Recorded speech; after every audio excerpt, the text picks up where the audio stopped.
नसों में प्रॉब्लम थी, पैरों में जो दर्द था वो बिल्कुल ठीक है, एकदम ठीक हो गया, बिल्कुल एकदम ठीक ठीक हो गया। अब घुटनों की जो प्रॉब्लम है, जैसे घुटनों में दर्द आजकल लगभग सभी में 40 साल की उम्र के बाद में महिलाओं में तो विशेष तौर पर देखने में आ रहा है। सही कर रहा है, सही कर रहा है। रीज़न क्या है? हाँ। रीज़न, सबसे बड़ा रीज़न है, ये मान लेते हैं ये घुटना है, हाँ जी, हाँ जी। और इस घुटने का ये तो जांग वाला हिस्सा है जिसमें एक हड्डी होती है जिसको फीमर बोला जाता है। ऊपर। ये पिंडली वाला हिस्सा है जिसमें दो हड्डी होती हैं, दो ये हड्डी, टिबिया दो और ये हड्डी। फिबुला हो गया, दो फिबुला।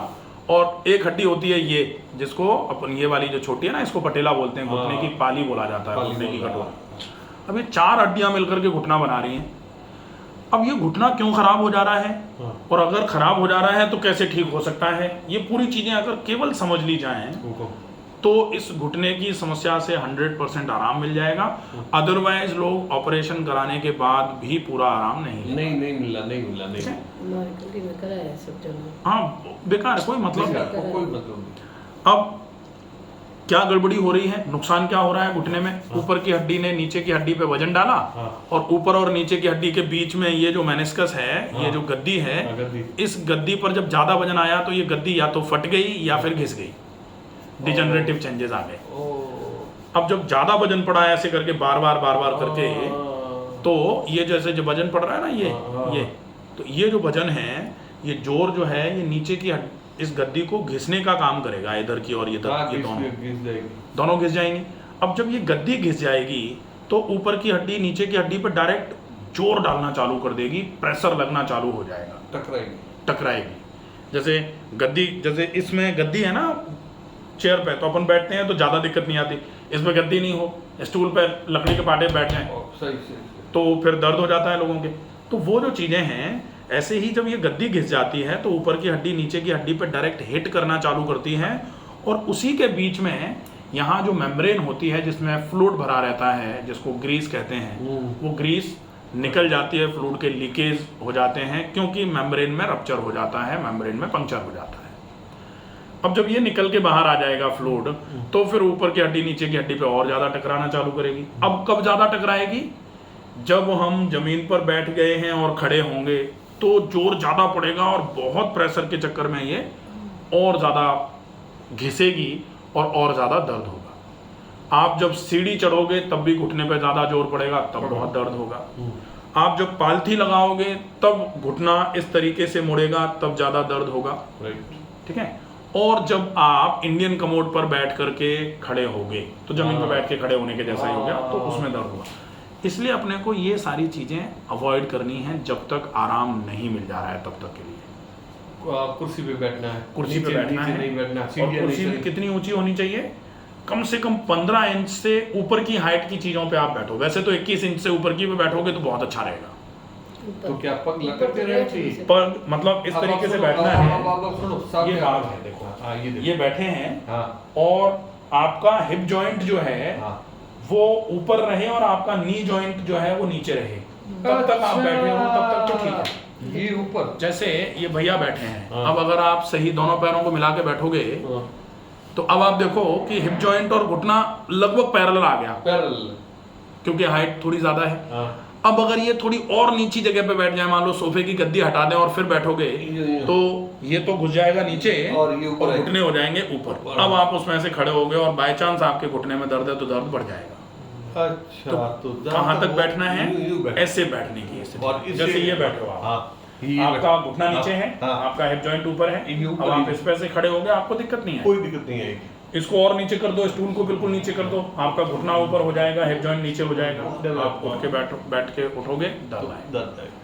तो ये विशेष ध्यान रखने वाली। और सीढ़ियाँ नहीं चढ़, पालती नहीं पालती तो मैंने ऐसे स्टूल, छोटा स्टूल, कथा वगैरह करती हूँ, उसके ऊपर बैठ, उस पर बैठ के कर लो, अच्छा है, कोई दिक्कत नहीं है, ठीक है।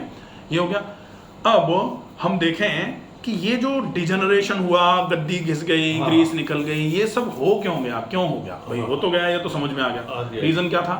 रीजन था सिर्फ इन मांसपेशियों के वजन को ढोने की क्षमता का कमजोर हो जाना। अगर ये मांसपेशियां वजन लेती रहती तो फिर वजन मांसपेशियों पे आता, हड्डी ऊपर की नीचे की हड्डी पे जोर ही नहीं डालती, तो दिक्कत ही नहीं आती। सही है। तो जिन लोगों की मांसपेशियां अभी भी मजबूत हैं उनका वजन आपसे ज़्यादा होगा, लेकिन उनके घुटने में दर्द नहीं है। नहीं। और कई लोग ऐसे भी मिलेंगे कि जितना आपको दर्द है घुटने में, आपका वजन तो मान लेते हैं कि ज़्यादा है, इसलिए आपके घुटने में दर्द कर मान लेते हैं कि आपका वजन की वजह से, वजन आपसे उनका आधा है लेकिन घुटने में दर्द है। तो क्यों है? फिर उनके लिए वजन मैटर नहीं कर रहा, उनके लिए मैटर कर रही है मांसपेशियों की कमजोरी। तो जब मांसपेशियों की ताकत को आप बढ़ाओगे तब फिर मांसपेशियां फिर से वजन लेना चालू कर देंगी, तो फिर यहाँ रिलीफ होना चालू हो जाएगा, यहाँ रीजनरेशन रिपेयर होना चालू हो जाएगा अपने आप। लोग कहते हैं कि ये गैप तो कम हो गया, ये बढ़ जाएगा क्या दोबारा? तो अपने आप जब चीज़ें बनना चालू हो जाएंगी, अपने आप ही ये हड्डी ऊपर की तरफ जाना चालू हो जाएगी। वेट चूंकि ऊपर से नीचे की तरफ जो आ रहा है मांसपेशियों पे आना चालू हो जाएगा, रिपेयर रीजनरेट हो जाएगा। मांसपेशियों को मजबूत करने के लिए क्या है? मांसपेशियों को मजबूत करने के लिए क्वाड्रिसेप, जो ये सामने वाली मसल जो होती है ना ऐसे करके, ये फ्रंट थाई मसल और बैक थाई मसल जिसको हैमस्ट्रिंग बोलते हैं, इन मांसपेशियों के कंपार्टमेंट पूरे के पूरे कंपार्टमेंट की मजबूती आनी चाहिए, और वो आएगी रेगुलर एक्सरसाइजेस से। और एक्सरसाइजेस कौन सी? 11 एक्सरसाइजेस हैं जो घुटने की एक्सरसाइजेस के नाम से एक पूरा वीडियो पड़ा हुआ है, knee pain exercises by doctor Ramakant sir. अच्छा, घुटने की, केवल घुटने की एक्सरसाइज, वो 11 एक्सरसाइजेस हैं। उन 11 एक्सरसाइजेस को दिन में 3 बार अपने को रिपीट करना है। अगर 3 बार कर लेंगे तो ये घुटना जो है ना, इस पे जोर कम पड़ना चालू हो जाएगा, धीरे धीरे करके आराम होना चालू हो जाएगा। एक काम इलाज, ठीक है, एक्सरसाइजेस, ये सबसे बेहतरीन इलाज है, बहुत बढ़िया काम करेगा। अब दूसरा है प्राकृतिक चिकित्सा।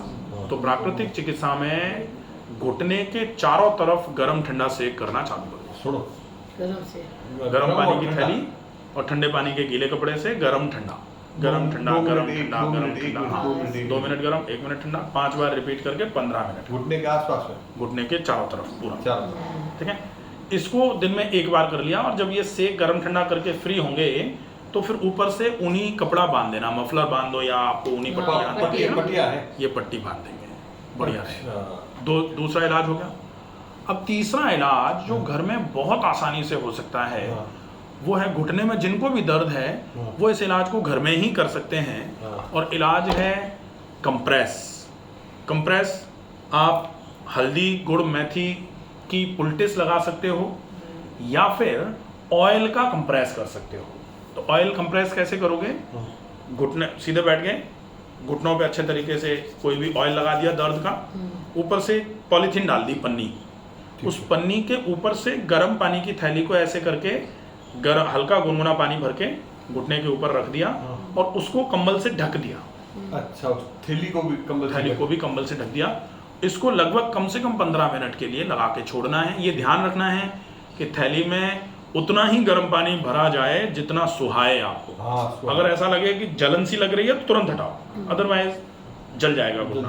तो बिल्कुल हल्का गर्म पानी भरना है, ज्यादा गर्म नहीं। और तेल कोई सा भी, दर्द का कोई सा भी तेल लगा, सरसों का, और गुड़ क्या बोला? गुड़, हल्दी, गुड़, मेथी और सरसों का तेल मिला करके कढ़ाई में डाल के, इन तीनों का, हल्दी, गुड़ और मेथी, ये हल्दी और मेथी के तो पाउडर फॉर्म में, थोड़ा सा गुड़ ले लिया, थोड़ा सा सरसों का तेल ले लिया, कढ़ाई में डाल के उसकी खिचड़ी बना ली। उस खिचड़ी की लुगदी को एक कपड़े पे फैलाया और घुटने पे बांध के ऊपर से कपड़ा बांध दिया, पहले सूती और ऊपर से ऊनी, और उसके यहाँ रात को बनता है। 3 दिन हुए। और उसके ऊपर गर्म थैली रखनी? नहीं, उसके ऊपर गर्म थैली की जरूरत ही नहीं, क्योंकि पुलटिस तो पहले से ही गर्म ही है। तो हो गया काम। तो इनमें से कोई भी एक चीज हो जाए, दोनों में से इतना अगर आप कर लेते हो, आपके घुटनों में धीरे धीरे करके आराम होना चालू हो जाएगा। बाकी ज़्यादा पानी, खाने को बहुत चबा के खाना, सवेरे जल्दी जगना, शाम का खाना जल्दी खाना, रात को जल्दी सो जाना, ये सामान्य नियम है जो सबको फॉलो करने चाहिए, ठीक है। नींद के बारे में आपका रहता है, जो पहले भी हमने इस पे लिखा है, नींद का बहुत अच्छा तरीका है, रोज रात को सोने के पहले गुनगुने पानी में पैर डालो और नाक में गाय का, हाँ, तो फिर भी नहीं आई। वो तो थोड़ा जरूरी नहीं है कि नींद की गोली नहीं है कि अभी खा ली तो अभी सो जाएंगे, धीरे धीरे करके काम आएगा, थोड़ा टाइम लगेगा। और दूसरा, आप थोड़ा सा शरीर को थकाने का काम करो, व्यायाम करके शरीर थकाओगे। नींद का मतलब विश्राम। शरीर को विश्राम की कब आवश्यकता होती है? जब शरीर श्रम करे पहले। बिना श्रम के विश्राम कितना ही करेगा शरीर और मन। तो ज़्यादा नहीं करता है, इसलिए नींद सबकी गायब होती जा रही है, क्योंकि काम किसी के पास है नहीं। धीरे धीरे हल्का यूं काम चहल करते हैं, कदम, खाना ही बनाते हैं, नहीं, कुछ भी बर्तन करो। धोते हैं, नहीं, झाड़ू ही करते हैं, नहीं, कपड़े ही धोते हैं, घुटना सब से- करते अब हैं। सुनो, घुटना कोई इससे असर नहीं पड़ेगा, कोई थोड़ा घूमने से थकावट नहीं घूमने आती? से- घुटने में दिक्कत आएगी उससे। अच्छा अच्छा घूमने से थकावट तो आएगी, लेकिन घुटना दर्द करना शुरू कर छोड़, देगा। तो कोई व्यायाम ही करने हैं तो ऐसे व्यायाम करो जिसमें सीधे लेट के पैर उठाओ, घुमाओ, चलाओ, साइकिल चलाओ, सर्कल्स बनाओ, ये सब एक्सरसाइज अच्छी थकाने वाली, बढ़िया रहेगा। या सामने सीधे बैठ करके पैर सामने फैला के चक्की संचालन आसन कर लो, ये भी थकाने वाला है, अच्छा है। जैसे पहले लोग वो फेरते थे ना, वो दही भिगोते थे दही को, हाँ, तो वो एक घर में वैसे ही लगवा लो, वो वाला बैरिंग लगा के, लगाते हैं। तो वो लगा दो, वो भी अच्छा है, बढ़िया चक्की रहेगा। भी पड़ी है, चक्की चक्की- वापस शुरू करा दे बहुत बढ़िया, बहुत अच्छा रहेगा। अगर वो वाली चक्की नहीं शुरू करना चाहो तो फिजियोथेरेपी की चक्की आजकल आने लग गई हैं, जिसमें आटा नहीं पिसेगा, काम वही करना है। नहीं आटा भी पिसवा देते हैं, क्या है, बहुत अच्छा दो रहेगा। फायदा हो जाएगा।